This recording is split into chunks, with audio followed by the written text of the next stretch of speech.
What's up, wrestling fans, trading card collectors? Welcome to another episode of Wrestling with Cards. Today we've got Jamie Wallace on the show. I wanted to get him on because, well, you know, I've been talking a lot about people switching lanes in the hobby and changing the type of things that they collect. Well, Jamie is the poster child for this if you've seen anything on social media within the wrestling card community. We get into the who, the why, and the how his collecting has changed more recently. And we also talk about some things that can be learned from his experience that maybe can help you, the fellow collectors, within the wrestling card hobby, as well as how to handle some backlash. You know, we all know social media can be a cesspool of negativity and people just randomly throwing their comments out there even if they're unwanted. But how do you deal with that? We talk about it. But before we get into this great conversation with Jamie Wallace about this awesome collection that he's curated, here's just a few reminders of how you can help show your support for this channel, this video, and any other content that I'm putting out. The easiest thing you can do, it's free, you're already here, hit that subscribe button. And if you're digging this video so far, give me a like. If you've liked any of my other past videos,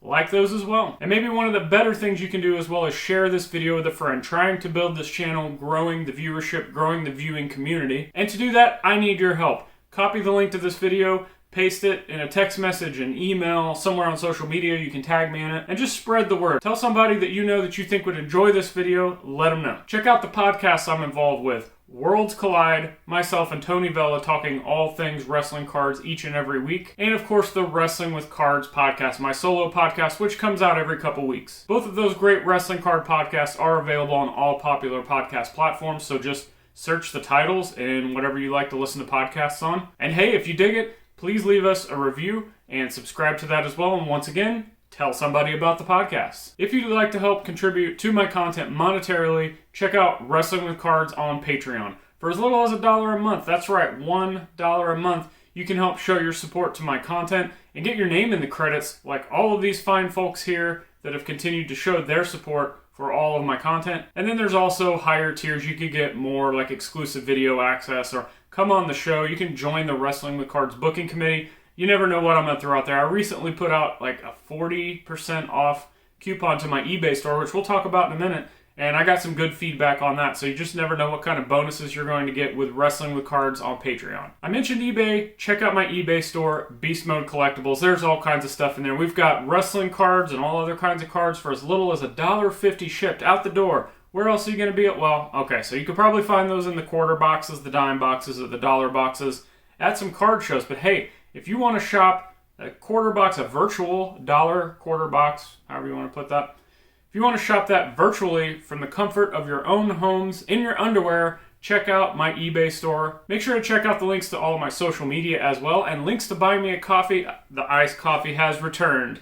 Yep, that's right. Staying caffeinated from you, the viewers, donating money to buy me coffee and other caffeinated beverages. I know that sounds silly, but I really do have to have a lot of caffeine to keep these going and hopefully keep the energy going with these interviews that I bring to you. Links to everything I have just talked about are in the show notes below. So at any time during this video, if you want to pause it and check out a link, or after this video is over, make sure to check out all the links below. And enough of that, let's get into talking with Jamie Wallace. What's up, everybody? We've got Jamie Wallace on the show. First time guest, even though he's kind of well known in the wrestling card space. So how's it going today? Thanks for coming on. Yeah, pretty good.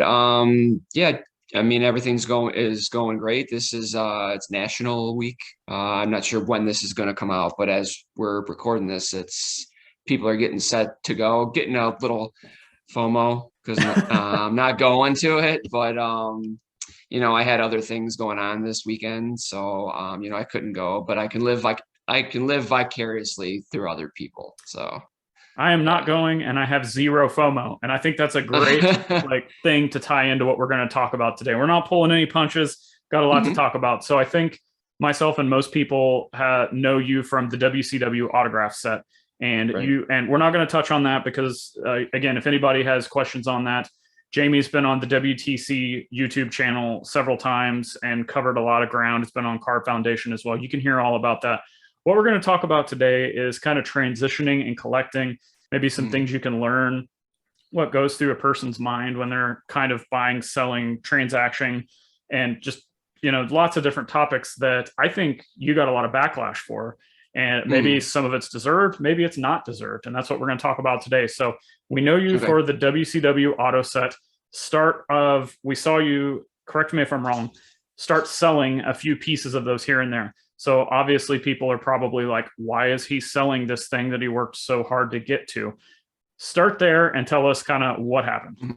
Yeah, so I got into a lot of Roman Reigns cards.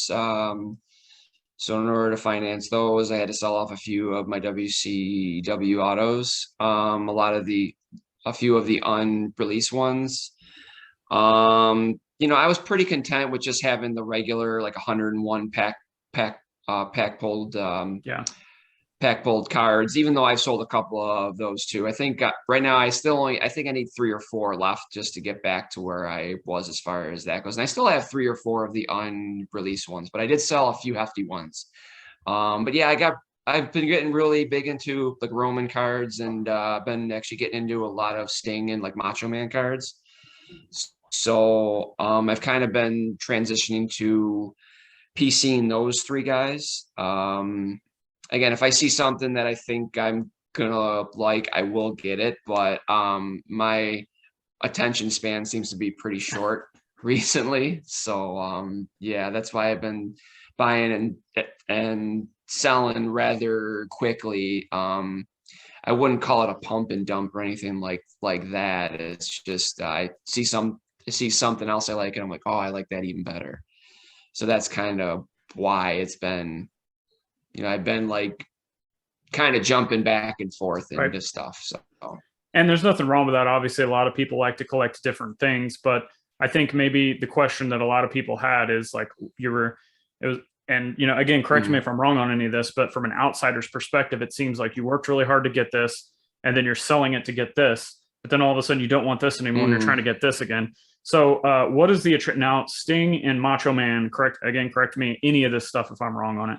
I've seen you talk about them and collect some of their cards anyway, but what's the transition to Roman Reigns? Was it the Prism release? Was it just a newfound respect for a new talent? Was it FOMO? Like, what was it that made you kind of start getting his stuff? Yeah, I think it was everything that you said. The Prism release, I kind of wanted to get ahead of it a little bit. So I did get a few of his 2014 like Chrome Refractor autos. I got a few of his 2015, 2020, but Prism had a lot to like do with it. And with him, it's more of a long-term investment. I sold, I think, one of his cards that I got, and again, it was to finance something else. But pretty much of like him, everything that I've gotten so far, I still have. His is more of like, a like long-term, again, investment. And I mean, I think across the board, everything is down right now. Yeah. So you can even get a lot of his stuff for not cheap, but like cheaper than what he was going for. Yep. So I just feel like if you're gonna collect somebody like current, either him or like John Cena or something are the 2 guys that usually come up. So yeah, and I had to ask that because when Roman a couple years ago really started changing his gimmick and kind of taking off from a popularity perspective, and we saw what maybe a lot of people kind of thought his like talent level could get to. We're finally seeing it now because he's being able to portray a different character, maybe being himself more. And all of a sudden you see all of his cards go up and like everybody starts collecting him. I've always talked about like narrowing focus, and like most people know the stuff that I'm focused on, and I don't veer too much out of that. I'll buy stuff here and there. So I guess what was your mental process in the thought of, like, most of us know sometimes you got to buy stuff to fund stuff, and you've talked about it before with selling your figures or selling these other things. I do that. Like, if I'm going to sell some all-star stuff to fund something else, I'm only selling duplicates. I'm not selling anything else. So again, just kind of go through that process of trying to, consider what you may be getting rid of to fund this other things, and if it's worth it, and, just take it wherever you want from there. Well, I guess, so I had the Rey Mysterio, the autograph card. I sold that. It was a few months ago, but it just comes down to, do I want 1 card or do I want 5 or 6 of similar? Like, I mean, I could have all those very rare like autograph sets, those very rare autograph cards, or things like that. But again, it's only 1 card that might cost $2,000, and if I sell that, then I can afford maybe 5 or 6 Roman cards. I see. So that's kind of where my thought process went with that. I mean, I do understand those cards that I had were super like rare and Hmm. like highly sought after. Um, but to be honest, I like had it, I was content with it. And now, I mean, I gave it to somebody else. I mean, I sold it to somebody else. So now they can enjoy it. So I I really don't love have that take. regrets on that. I mean, would I still like to have them? Sure. Yeah. And Yeah. I mean, I really don't have regrets on it. Quantity wise, I just have a lot more now than what I did. So good segue into this question. I'm big into consolidation. Like I laser focus, whether that's a set or whether it's a super collection, like whatever it is. Generally, I want all of that, and I don't want the quantity. Again, this everybody can collect a different way. And I kind of blame the wrestling card community for being a bunch of hoarders. But are you more into the quantity instead of the like high end quality, or is this just something random you decided to take off on? I mean, I do like a lot, but I do say, I mean, I still do like the high end cards also. Um, I don't know. It just depends. I guess it's like I said, sometimes my attention span is really small. So it just depends on like how I'm, feeling at that like like how I'm feeling at that point in time. Mm-hmm. But with the Roman stuff, yeah, it's been more like quantity. I do have a few like high end stuff of him, but yeah, I just figured instead of trying to get like all these autograph sets, basically take my two favorite guys of all time, Sting and Right. Savage, and take a guy that's worth a real good investment right now in Roman, and just kind of focus on those three guys. So I love player collecting, super collecting, like however you want to say it. Like I've always been a huge fan of that. So I totally get that. And again, I totally get selling stuff to fund other things. So the community seemed to not appreciate that though.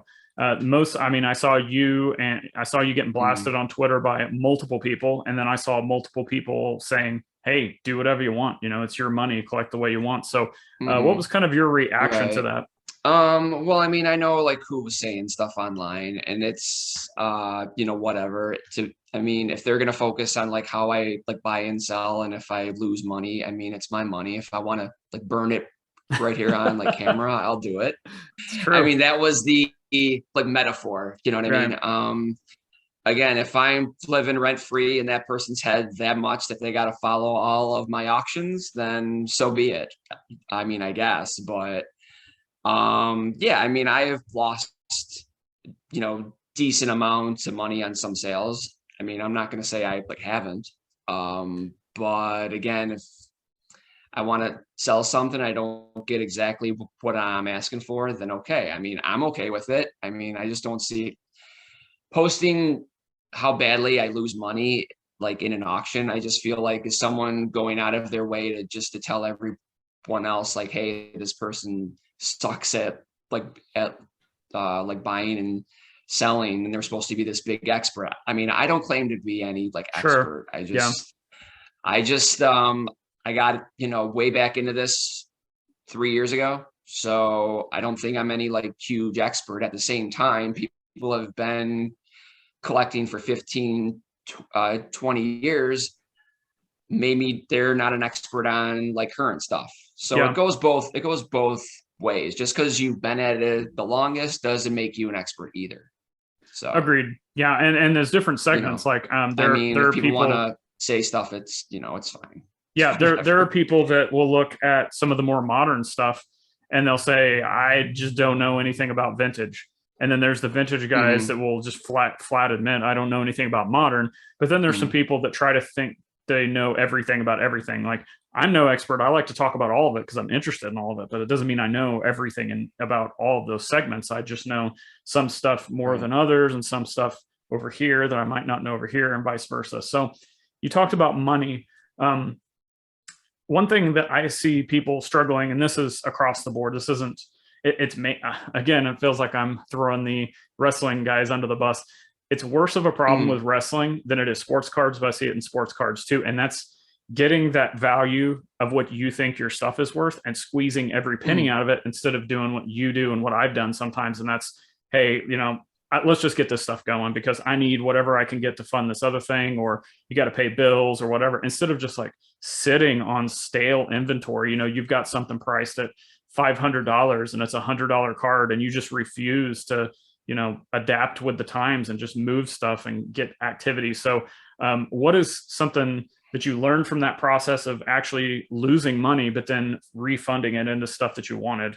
Yeah, I mean, it's probably, I'd say at least like 8 or 10 times I've like had stuff up as like buy it now or like best offer, and I might get like a really low offer. Mm-hmm. And then I'm like, yeah, I can definitely get a lot more for it. And then I'll throw it up on auction, like hoping there's two people that really want it that'll just go back and forth kind of thing. Mm-hmm. And more often than not, it hasn't happened that way. Yep. Like I said, I have gotten burned plenty of times.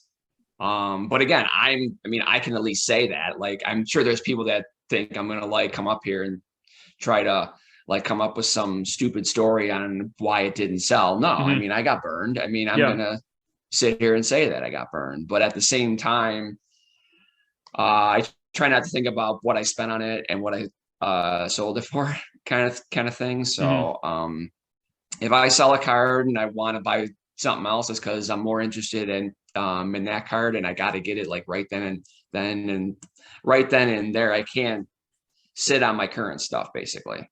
Yep.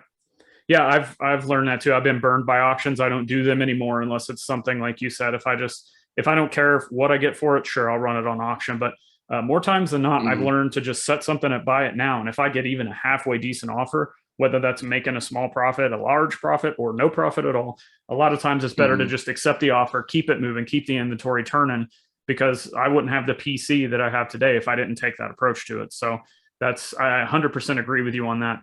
Now, what do you think is something that you would advise? Like, what is a positive as far as the collecting perspective that you've experienced through all of this transitioning that you've talked about? And then what is a negative?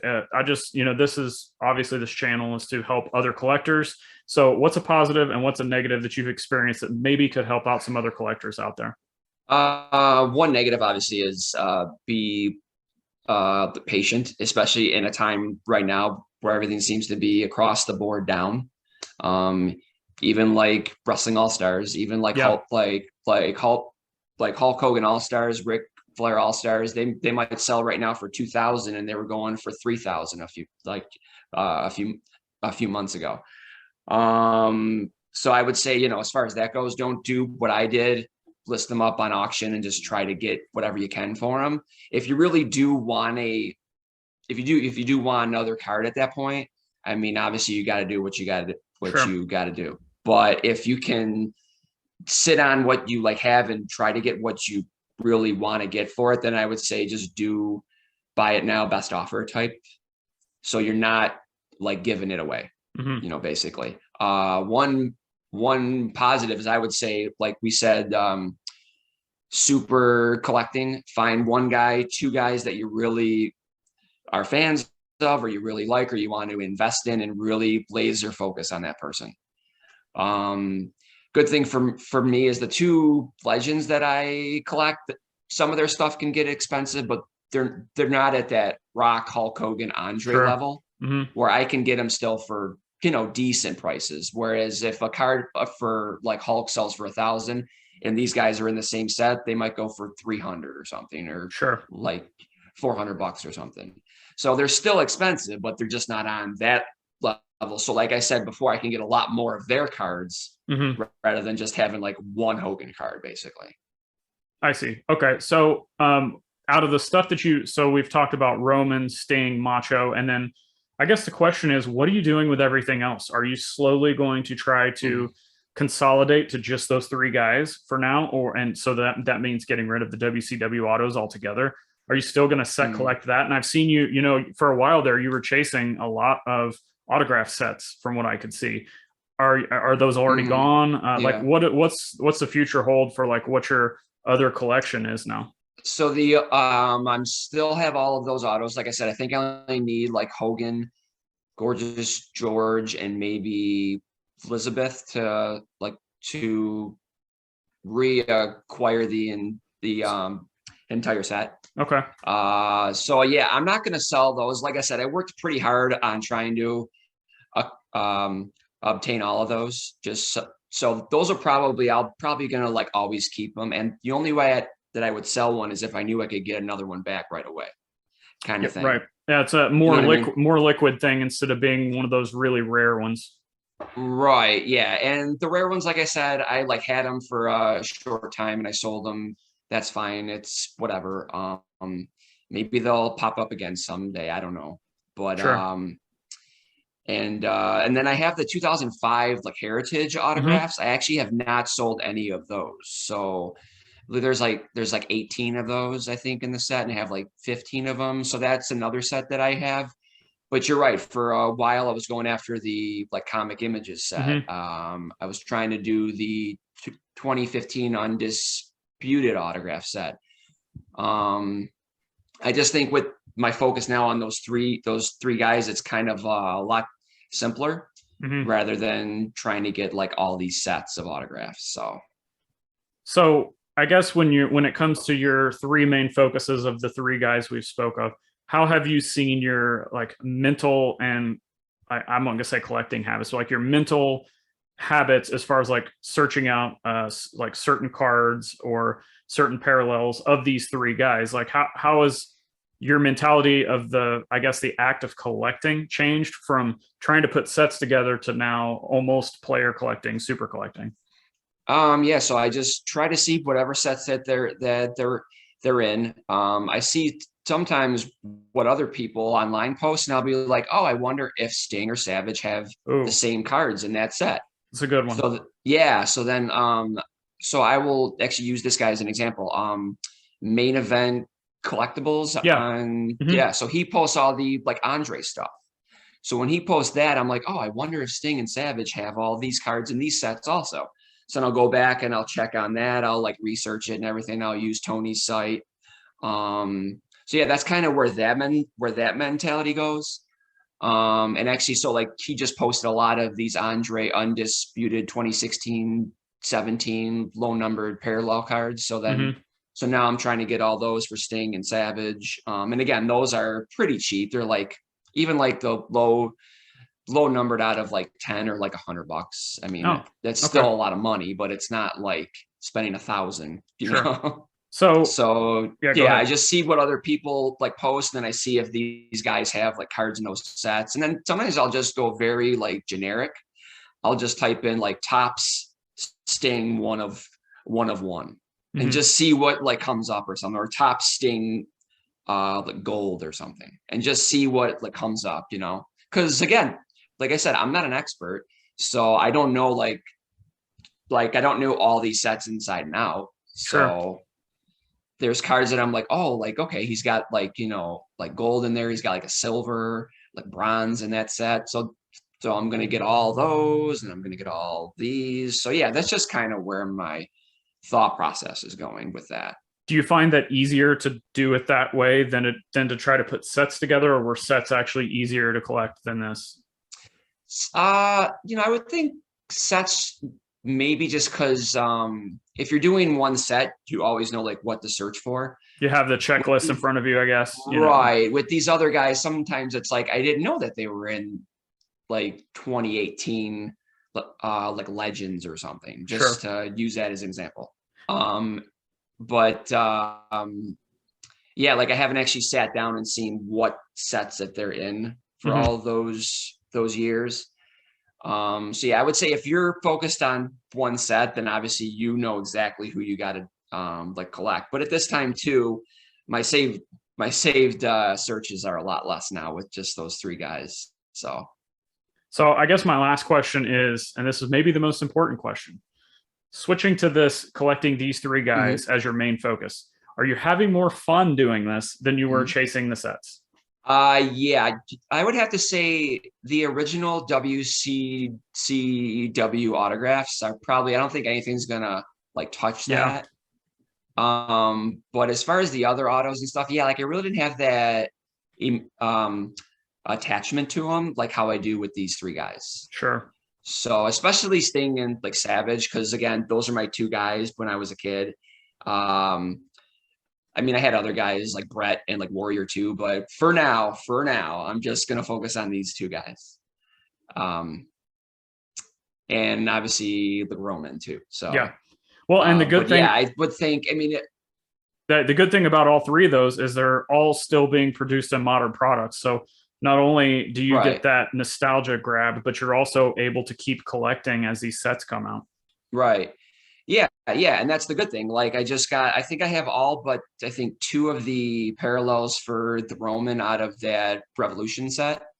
Cool. And I have every one of Savage out of that set, but the Galactic.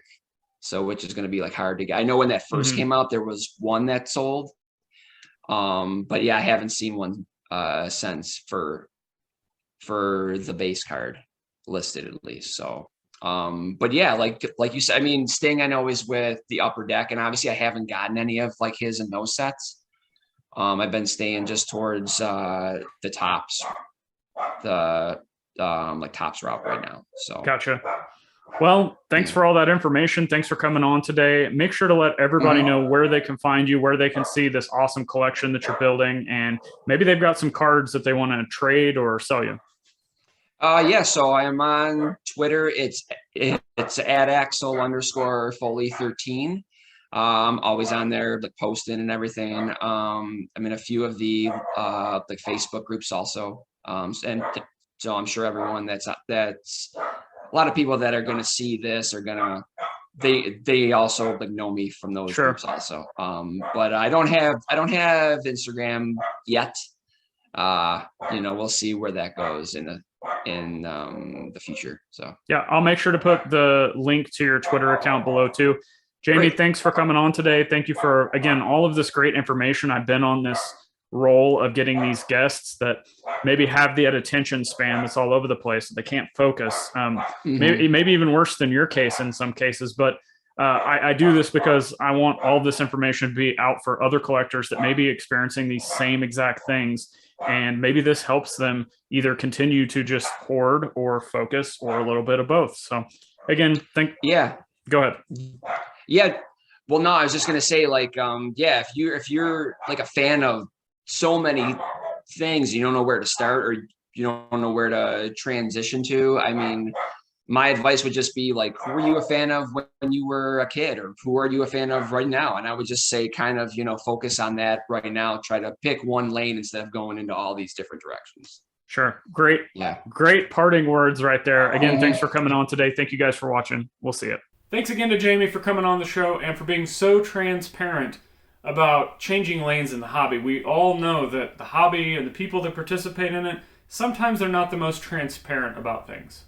I've said this numerous times on numerous platforms. I seem like a broken record because I say like a broken record saying these things all the time. It's not up to you watching this. It's not up to me. It's not up to anyone else to dictate what you collect, how you're having fun, and how you spend your money. Can we, as a wrestling card community or a hobby community, collectible community, however you want to refer to us as, can we give our opinions? Can we give our advice? Can we give constructive criticism? Absolutely, we can do all of those things. In fact, sometimes those are more beneficial because people can learn from them. But that being said, do you have to listen to me, your friend, your uncle, some other person in the hobby? Heck no. As many people state, and it's, again, sounds like a broken record, but it's just true. The hobby is all about having fun and doing things the way that you want to do them, however that is.